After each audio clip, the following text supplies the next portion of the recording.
যে সম্ভবত এনসিপি এই ডেমনস্ট্রেশনটা অর্গানাইজ করেছে। জুলাইয়ের যোদ্ধাদের সঙ্গে পুলিশের যেই ব্যাপক সংঘর্ষ হলো, ভাঙচুর হলো এবং অগ্নিসংযোগ যে ঘটনাগুলো ঘটেছে, এবং আমরা সেখানে সোশ্যাল মিডিয়াতে নিশ্চয়ই আপনিও খেয়াল করেছেন একজন জুলাই যোদ্ধার তার যে হাতটি ছিল কৃত্রিম হাত, সেই হাতটি রাস্তায় পড়েছিল এবং এতে ব্যাপক ঝড় উঠেছে সামাজিক যোগাযোগ মাধ্যমগুলোতে। কেউ কেউ এটার বিভিন্নভাবে মন্তব্য করছেন এবং যাদের জন্য এই জুলাই সনদ, তাদের উপরে এই ধরনের হামলা, এটি কেন এবং এটা কি এড়ানো যেত না? আসলে আপনাকে ধন্যবাদ দিয়ে শুরু করি। মানে খুব ক্রিটিক্যাল একটা প্রশ্ন করেছেন এবং এরকম জায়গা থেকে শুরু করেছেন যে ধরেন বিষয়টাকে শুরু করা যেত খুব প্রশংসা করে, ভালো বলে, ভবিষ্যৎ সম্ভাবনার কথা বলে, সেখানে একেবারে প্রশ্ন দিয়ে শুরু হয়েছে। প্রশ্নটা যে খুব অযৌক্তিক সেটা আমি বলছি না, কিন্তু রিয়েলিটি হচ্ছে যে এই প্রশ্নটা তৈরি হলো কিভাবে, কেন, ওখানকার ঘটনাটা এক্স্যাক্টলি কি, এটা আমি ওরকম করে জানি না। আমি মনে করি আমার মতো বেশিরভাগ লোক জানে না। ধরেন এই সনদ তৈরির কাজটা মেলা দিন ধরে হচ্ছে, পার্থক্যগুলো মাঝে মাঝে আসছে, কতখানি মিলেছে সেটাও আসছে, এবং শেষে যে সব বিষয়ে আমরা ঐক্যবদ্ধ হতে পারিনি সেটাও জানা গেছে। এবং সেই প্রেক্ষিতে সবশেষে একটা বৈঠক, মানে আজকের এই সাইনিং সেরেমনির আগে একটা বৈঠক হঠাৎ করে প্রফেসর ইউনূস যেদিন আমেরিকা থেকে ফিরলেন সেদিন ডাকলেন। সেদিন সবার মধ্যে সংশয় তৈরি হয়েছিল নিশ্চয়ই বড় আকারে কোনো সমস্যা হয়েছে, কিন্তু প্রফেসর ইউনূস সবাইকে বললেন যে না, যথাযথভাবেই সনদে স্বাক্ষরিত হবে, ইত্যাদি ইত্যাদি, কোনো সমস্যা নেই। আমি দু একজন অফিসারকে জিজ্ঞেস করলাম, অফিসার বলতে যারা কর্মকর্তা দায়িত্বে আছেন, কাজ করছেন, চাকরি করেন তা না, তাদেরকে জিজ্ঞেস করলাম যে ব্যাপারটা কি, এরকম একটা সব ডাকাই হলো কেন, আর এটা মানে কি। তারা বলেন কিছু সমস্যা হয়েছিল, সেটা মিটে গেছে। পরের দিন পত্রিকায় দেখলাম যে মেটেনি, একদম ফার্স্ট হেডিং, প্রথম আলো, অন্যান্য পত্রিকাতেও দেখলাম। তার মানে সমস্যাটা ছিল এবং সেটা সনদকে কেন্দ্র করে রাজনৈতিক প্রশ্ন, মানে সনদ বাস্তবায়ন প্রক্রিয়া নিয়ে, এটার লিগ্যাল বেসিস নিয়ে, অন্যান্য কিছু এটার মধ্যে যে ডিফারেন্সগুলো আছে সেগুলো মিটিগেট করা হবে কীভাবে, জুলাই যোদ্ধাদের যেভাবে বলা হয় তাদের প্রতি প্রপার জাজমেন্ট করা হয়েছে কিনা, এইসব নিয়ে। তা সত্ত্বেও সরকার বা কমিশন এটা সই করতে গেল।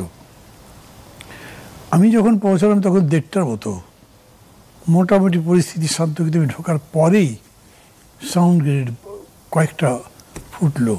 গেলাম কাছাকাছি, কিন্তু কাছাকাছি মানে আমি তখন ভেতরে ঢুকে গেছি, রাস্তা দেখছি না।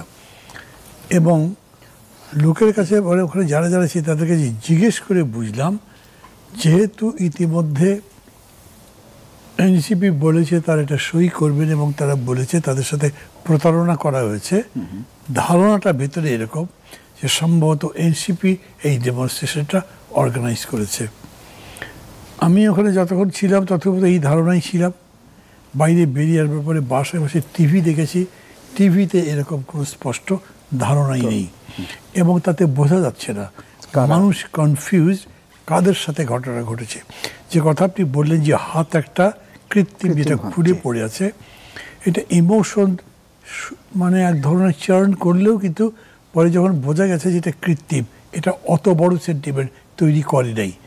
কিন্তু আমি অনুষ্ঠানটা শেষ হবার পরে যখন ফিরে আসবো তখন মুগ্ধর বাবা হঠাৎ সালাম দিলেন, তার সাথে সেটার নাম ভুলে গেলাম, বোধহয় মোহাম্মদপুরের একজন শহীদ, তার মা, উভয়ই আমার কাছে অভিযোগ করলেন যে আমাদের জন্যই যদি সনদ হয় আমরা এখানে নাই কেন, আমাদেরকে কেন ইনভাইট করা হলো? জি না, ইনভাইট করা হয়েছে কিন্তু তাদের কিছুই নেই, এখানে প্রপার ট্রিটমেন্ট করা হয়নি।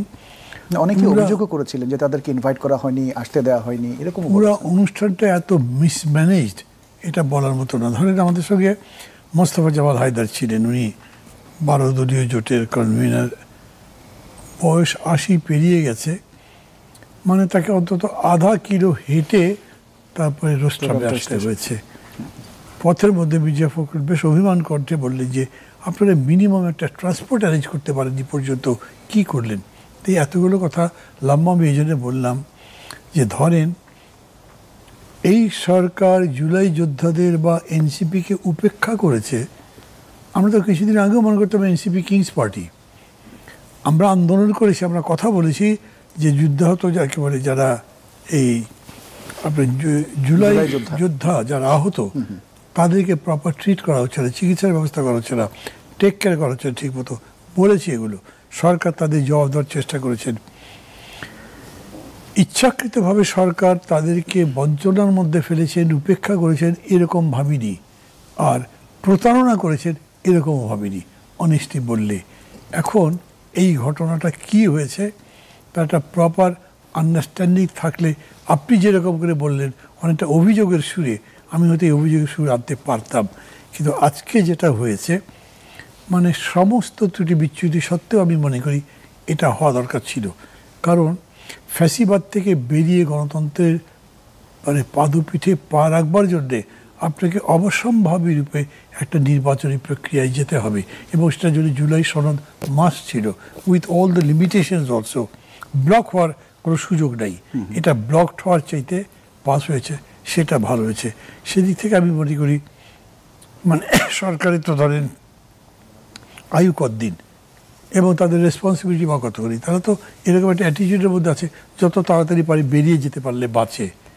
আমাদের নিজেদের দায়িত্ব নিয়েই এখন কথা বলতে হবে, আমরা কিভাবে বিল্ড করতে পারি আমাদের ফিউচার।